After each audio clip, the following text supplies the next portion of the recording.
Ayan po yung pinunta namin. Ayan. Ang ganda. Lahat po na nandito ay amin daw pansamantala. Kaya ang ganda. Ilan ba tong bahay-bahay? Marami po yan. Ayan. Madami sila. So, ganon. Kami dito kami nakatira pansamantala. Mayroon din. Ayan. Pero hindi naman lahat ng space dito na occupy namin kasi bali 8 yung tutulugan na bahay-bahay. Ilan lang kaming pamilya. Tapos yung swimming pool, 1, 2, 3, 4, 5. Bali 5. 5 po. Ayun doon sila yung ano.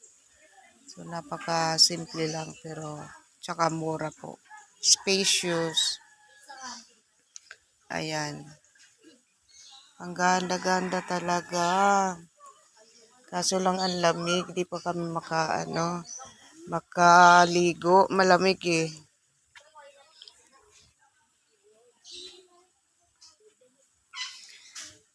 Ayan. Nagluluto kami doon. Doon.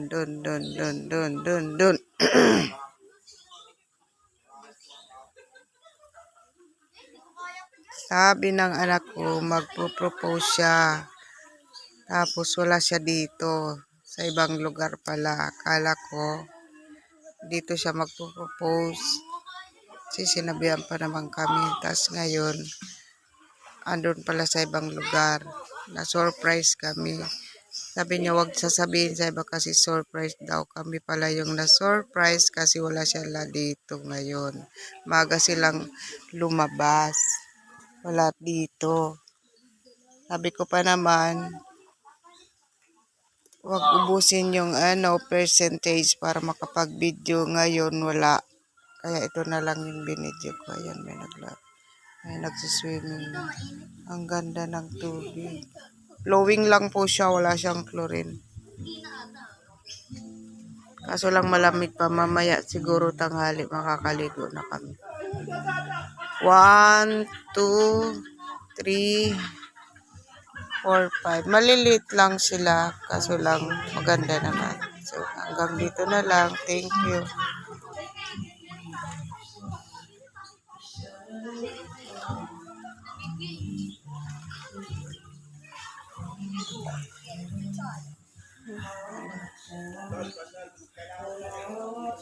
Ayan yung bahay na pinagtulugan namin. Simple lang, bamboo.